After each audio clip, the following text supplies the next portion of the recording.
बढ़ती चली जा रही है, हमारी महिलाओं की नौकरियां जाती चली जा रही है, हमारे मिडिल क्लास का पैसा जाता चला जा रहा है। कहीं ना कहीं इस जुमले का शिकार पूरे प्रदेश का गरीब, पूरे प्रदेश का नौजवान, पूरे प्रदेश की महिलाएं और मिडिल क्लास हो रही है। जो प्रश्न किया है वो बहुत महत्वपूर्ण प्रश्न है, लेकिन माननीय सदस्य स्वयं तैयार करके इस प्रश्न को लेकर के नहीं आई है। उनको तथ्यों की जानकारी होनी चाहिए। पीड़ा को मैं समझ सकता हूं, क्योंकि जो आपके नेता बोलते हैं कि भारत कभी विकसित देश नहीं बन सकता, तो आप तो उनका अनुसरण करेंगे ही करेंगे कि उत्तर प्रदेश कभी $1 ट्रिलियन की इकोनॉमी नहीं बन सकता। ये वक्तव्य आपका अपनी पार्टी के अनुसार, समाजवादी पार्टी की मंशा के अनुरूप उपयुक्त हो सकता है। कुछ लोगों को इसमें अच्छा नहीं लग रहा हो, क्योंकि जिनका अपना पर्सनल एजेंडा होता है वह देश के विकास को अच्छा नहीं मानेंगे। अध्यक्ष महोदय, मैं आपका आभार व्यक्त करना चाहती हूँ कि आपने मुझे उत्तर प्रदेश की अर्थव्यवस्था, जिसका दावा कर रही प्रदेश सरकार 1 ट्रिलियन इकोनॉमी का, उस पे प्रश्न पूछने का अवसर दिया। अध्यक्ष जी, जहां देश को 3 ट्रिलियन इकोनॉमी और प्रदेश को 1 ट्रिलियन इकोनॉमी का दावा कर रही है ये सरकार, वहीं ये अपने हर वादे में डबल इंजन की तरह फेल भी होती जा रही है। देश को विश्व गुरु बनाने की बात कर रहे हैं, लेकिन आज इकोनॉमिकल डिस्पैरिटी में देश विश्व गुरु बन चुका है। आज अमीर और अमीर होता चला जा रहा है और गरीब होता चला जा रहा है।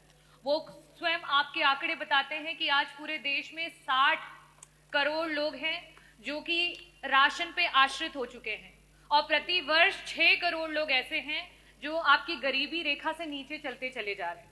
वही अगर हम मिडिल क्लास की बात करें, आरबीआई का आंकड़ा ये बता रहा है कि आज से 2010-2011 में जो एक मिडिल क्लास की आमदनी थी, सेविंग थी, वो जीएसडीपी का 25% हुआ करती थी, और आज इस समय में 5.1% पर आकर के रह गई है। आज गरीब के पास कोई पैसा, आज मिडिल क्लास के पास कोई पैसा नहीं है उसकी पॉकेट में बचाने के लिए। वही अगर मैं बात करूं महिलाओं की, तो नियमित वेतन भोगी जो हमारी महिलाएं 22% थी, आज कहीं ना कहीं वो 22% से गिर के 16% पे आ चुकी हैं। हम 1 ट्रिलियन इकोनॉमी की अर्थव्यवस्था की बात कर रहे हैं, लेकिन हमारे 6 करोड़ की आबादी प्रति वर्ष गरीबी रेखा के नीचे चलती चली जा रही है। हमारी महिलाओं की नौकरियां जाती चली जा रही है, हमारे मिडिल क्लास का पैसा जाता चला जा रहा है। कहीं ना कहीं इस जुमले का शिकार पूरे प्रदेश का गरीब, पूरे प्रदेश का नौजवान, पूरे प्रदेश की महिलाएं और मिडिल क्लास हो रही है। मेरा प्रश्न जो था वो अर्थव्यवस्था से लेकर के था कि 1 ट्रिलियन इकोनॉमी प्रदेश कब तक पहुंचा देगा, और साथ ही साथ मेरा प्रश्न था कि वो कौन कौन से विभाग हैं जो सबसे ज्यादा और सबसे कम कंट्रीब्यूट कर रहे हैं, और उनको किस तरीके से उनके कंट्रीब्यूशन को बढ़ाया जाएगा। मंत्री जी, जो जवाब आया है उसमें विभिन्न प्रमुख सचिव जो इसके लिए रिस्पॉन्सिबल हैं, उन विभागों के नाम आए हैं, लेकिन किसका कितना % कंट्रीब्यूशन है, क्यों कम है, कैसे ज्यादा होगा, उसकी कोई भी इसमें वर्णन नहीं दिया गया है।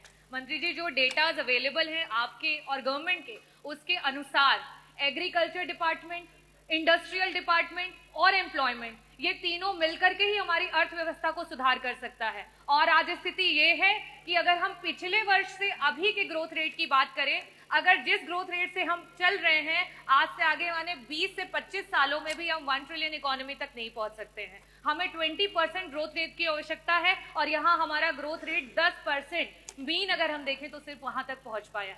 मेरा आपसे प्रश्न ये है कि ये 1 ट्रिलियन इकोनॉमी के जुमले में जो हमारे गरीबी रेखा के नीचे जा रहे लोग हैं, उनको वापस से ऊपर उठाने के लिए सरकार की कोई नीति आने वाली है?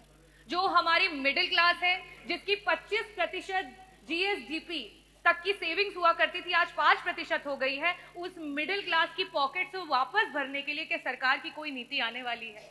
जो हमारी महिलाएं 22% तक थी, उन्हें बढ़ा करके आगे लेकर के जाना चाहिए, आज 16% पे आ चुकी हैं। उन महिलाओं को वापस से नौकरी पे लाने के लिए सरकार की कोई योजना है? और साथ ही साथ मंत्री जी, विभागों का वर्णन आपने तो नहीं दिया, मैं आपसे दूसरा यह सवाल करना चाहूंगी कि एग्रीकल्चर डिपार्टमेंट को 4 गुना काम करना पड़ेगा, हमारे इंडस्ट्री डिपार्टमेंट को 3.5 गुना काम करना पड़ेगा, और एम्प्लॉयमेंट रेट को 4 गुना काम करना पड़ेगा। जब आप पिछले 2017 से लेकर के 2025 तक उस ग्रोथ रेट को नहीं कवर कर पाए हैं, तो आगे आने वाले समय में आप 5 साल का दावा कर रहे हैं कि 5 साल में आप 1 ट्रिलियन इकोनॉमी बनाएंगे, आप कैसे बनाएंगे? और मैं पूरी उम्मीद करती हूँ कि मंत्री जी जब भी जवाब देते हैं बहुत ही डेटास के साथ देते हैं। मैंने जिस तरीके से जीएसडीपी का 25% का डेटा रखा है, महिलाओं का डेटा रखा है, साथ में गरीबी रेखा से प्रति वर्ष जिस तरीके से लोग नीचे आते जा रहे हैं उनका डेटा रखा है, मैं पूरी उम्मीद करती हूँ कि उस डेटास के साथ ही जवाब मिलेगा। बहुत बहुत धन्यवाद।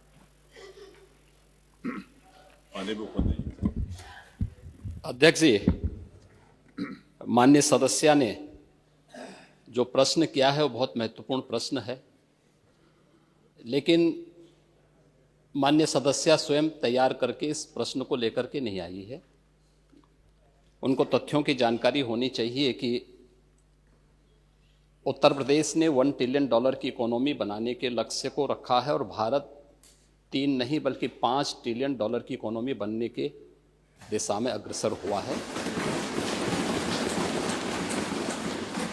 आपकी पीड़ा को मैं समझ सकता हूं, क्योंकि जो आपके नेता बोलते हैं कि भारत कभी विकसित देश नहीं बन सकता, तो आप तो उनका अनुसरण करेंगे ही करेंगे कि उत्तर प्रदेश कभी $1 ट्रिलियन की इकोनॉमी नहीं बन सकता। ये वक्तव्य आपका अपनी पार्टी के अनुसार, समाजवादी पार्टी की मंशा के अनुरूप उपयुक्त ही है, लेकिन भारत आज दुनिया की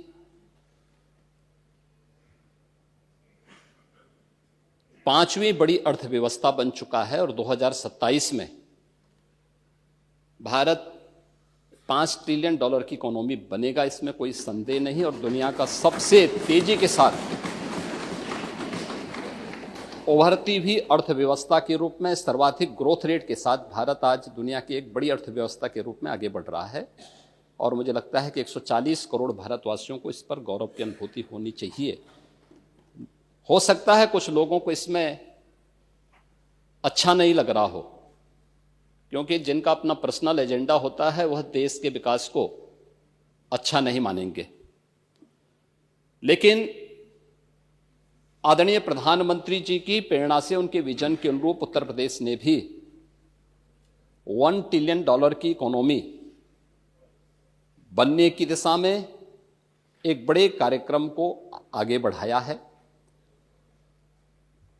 हमने 2022 से इसके लिए एक व्यवस्थित कार्य योजना को आगे बढ़ाया है और उसके अनुरूप सरकार ने अपने कार्यक्रम को तेजी के साथ 10 सेक्टर में हमने इन कार्यक्रमों को आगे बढ़ाया है। और मुझे लगता है कि आपके जो उत्तर आपको यहाँ से भेजा गया होगा उसमें विस्तृत रूप से दिया गया है कि 10 सेक्टर जो बनाए गए हैं, हर सेक्टर में कोई ना कोई अपर मुख्य सचिव या प्रमुख सचिव स्तर का अधिकारी उसकी नियमित मॉनिटरिंग करता है।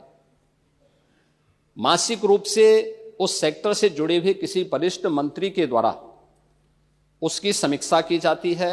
उसके कुछ सुनिश्चित पैरामीटर और इंडिकेटर्स तय किए गए हैं उनको अचीव करने के लिए, और सीएम डैशबोर्ड के माध्यम से मासिक रूप से इसकी समीक्षा होती है। हर तीसरे महीने मैं स्वयं भी इसकी समीक्षा करता हूं और मुझे बताते हुए प्रसन्नता है कि पिछले 3 वर्ष के अंदर जो हमने टारगेट तय किए थे हमने उसको सफलतापूर्वक प्राप्त किया है। इसी का परिणाम है कि जब हमारी सरकार आई थी 12 लाख करोड़ की उत्तर प्रदेश की जो इकोनॉमी थी, इस वित्तीय वर्ष के अंत में वह 27.5 लाख करोड़ की इकोनॉमी बनकर के उभरेगी। और यह उन स्थितियों में जब हो रहा है जब पूरी दुनिया आर्थिक मंदी के दौर से इस देश दुनिया की वैश्विक महामारी कोरोना के बाद उस दौर से गुजरी थी।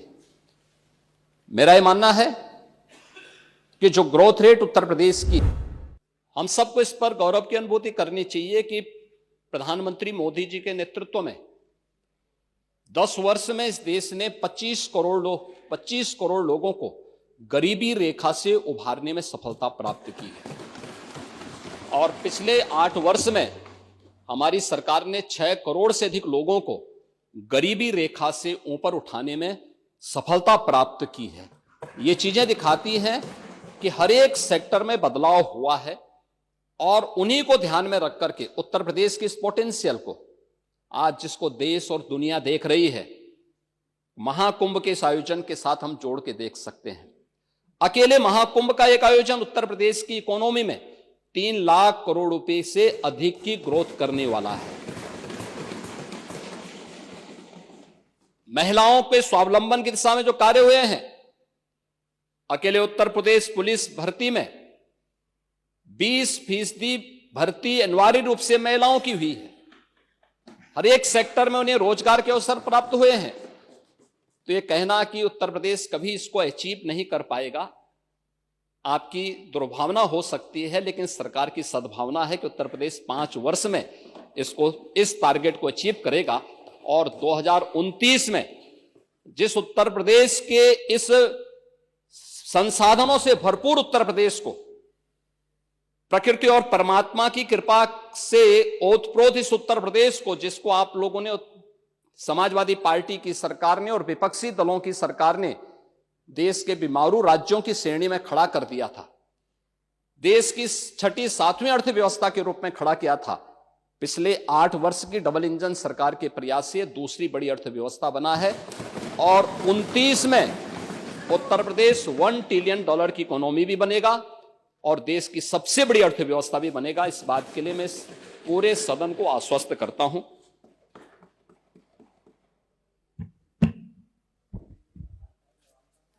आ गया पूरी जवाब। अगर अनुमति हो तो नेता सदन से मैं अनुपूरक पूछना चाहूंगी। पूरक नहीं पूछे, कोई रिक्वेस्ट कर 1 ट्रिलियन इकोनॉमी का दावा कर रहे हैं और साथ ही साथ जो आपने आंकड़े दिए सिर्फ और सिर्फ विभागों के नाम रहे। नेता सदन, मैं आपसे अनुरोध करना चाहूंगी कि मेरा प्रश्न भी यही था और मैं उसे अनुपूरक के रूप में वापस से आपके सामने लाना चाहूंगी कि जिन जिन विभागों, जिसमें कि मैंने जो खुद जानकारी ली है, एग्रीकल्चरल डिपार्टमेंट, एम्प्लॉयमेंट और सर्विसेज के लिए और इंडस्ट्रीज, इन डिपार्टमेंट्स का सबसे ज्यादा योगदान होना चाहिए हमारे अर्थव्यवस्था को 1 ट्रिलियन इकोनॉमी में ले जाने के लिए।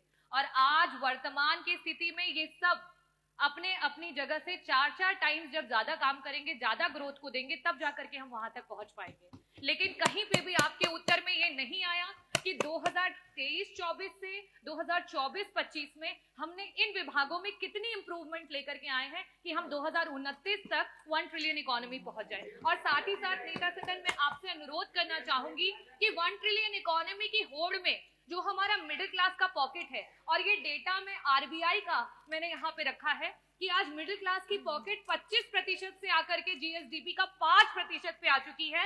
उन परिवारों के लिए सरकार अपने ग्रोथ रेट में कैसे काम कर रही है, उस मिडिल क्लास को इसमें कैसे बचाएगी? बस ये 2 प्रश्न हैं, मैं अनुरोध करूंगी कि आप जवाब दें। देखिए, माननीय सदस्य ने जो प्रश्न किए हैं, मुझे लगता है कि सदन की ओर से टैबलेट भी आप सबको उपलब्ध करवाए गए हैं और हम लोगों ने जितने भी सेक्टर की जो ग्रोथ रेट है, इस सबको सीएम डैशबोर्ड के माध्यम से सबके सामने प्रस्तुत किया है। कोई जाकर के उसको ऑनलाइन उन सबको देख सकता है, उसके लिए समय निकालना पड़ेगा। दूसरा है, उत्तर प्रदेश में औद्योगिक निवेश आज देश का सबसे अच्छा इन्वेस्टमेंट का डेस्टिनेशन बनकर के उत्तर प्रदेश उभरा है।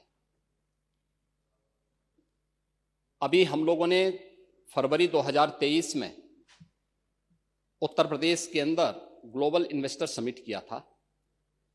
40 लाख करोड़ रुपए के निवेश के प्रस्ताव प्राप्त हुए थे, जिनमें से 15 लाख करोड़ रुपए के निवेश के प्रस्ताव को ग्राउंड ब्रेकिंग भी किया जा चुका है और जिनमें से बहुत सारे उद्योगों ने अपना प्रोडक्शन भी प्रारंभ किया है। ये 15 लाख का मतलब 60 लाख नौजवानों को सीधे सीधे नौकरी की गारंटी। ये पहली सरकार है जिसने 7.5 लाख से अधिक नौजवानों को सरकारी नौकरी भी दी है। एमएसएमई सेक्टर, जिसमें रोजगार सर्वाधिक प्राप्त होता है, देश के अंदर उत्तर प्रदेश सबसे अधिक एमएसएमई यूनिट रखने वाला राज्य था, लेकिन इस सेक्टर को पिछली सरकारों की उपेक्षा के कारण, ये केवल हमने नहीं पैदा किया था, यह वह सेक्टर था जिस सेक्टर में उत्तर प्रदेश में अनंत संभावनाएं थी और वर्षों से, सैकड़ों वर्षों से विरासत के साथ हमें प्राप्त हुआ था, लेकिन उपेक्षा के कारण यह सेक्टर दम तोड़ चुका था। हम लोगों ने 1 डिस्ट्रिक्ट 1 प्रोडक्ट के माध्यम से इसको फिर से आगे बढ़ाया। आज परिणाम है इसका एक उदाहरण आपके सामने है। कोविड कालखंड के दौरान जब 40 लाख कामगार और श्रमिक उत्तर प्रदेश में वापस आया था, हम लोगों ने इन सभी लोगों को स्किल मैपिंग करके उनको उन्हीं सेक्टर में, उन्हीं जनपदों में अधिक से अधिक लोगों को समायोजित करने का काम किया था और अधिकतर लोगों को उसी जगह पर नौकरी और रोजगार भी प्राप्त हुआ था। हर एक सेक्टर में ये विकास, इन्हीं सबको ध्यान में रखते हुए इन सबकी समीक्षा की जाती है। उसके अनुरूप सरकार अपनी नीतियों को आगे बढ़ाती है। उन्हें जहां आवश्यकता पड़ती है उसके अनुरूप उन्हें टेक्नोलॉजी उपलब्ध करवाने में सरकार मदद करती है, फ्री बीज उपलब्ध करवाने में मदद देती है। दलहन और तिलहन के क्षेत्र में उत्तर प्रदेश जो पीछे था, या फूड प्रोसेसिंग में जो यूनिट यूपी के अंदर नहीं आ रही थी, वैल्यू एडिशन में जो काम कर सकता है, वह आज उत्तर प्रदेश के अंदर देखने को मिल रहा है और ये किसानों की आमदनी को कई गुना बढ़ा रहा है। तो ये केवल एग्रीकल्चर का ही नहीं, केवल इंडस्ट्री का ही नहीं, बल्कि हर एक सेक्टर में 10 के 10 सेक्टर की समीक्षा नियमित रूप से होती है। और टूरिज्म में आपने देखा होगा, टूरिज्म में गत वर्ष 65 करोड़ लोग आए थे और अकेले हमारा कुंभ 60 करोड़ की संख्या पूरी करने जा रहा है। एक आयोजन ही 60 करोड़ देश और दुनिया के पर्यटकों को अपनी ओर आकर्षित करने में सफल हो चुका है। तो संभावनाएं थी, उन संभावनाओं को आप लोगों ने अपनी कारगुजारी के कारण दबाया था। आज उत्तर प्रदेश अपनी उन संभावनाओं को फिर से उजागर कर रहा है और देश और दुनिया उत्तर प्रदेश के प्रति पूरी सद्भावना के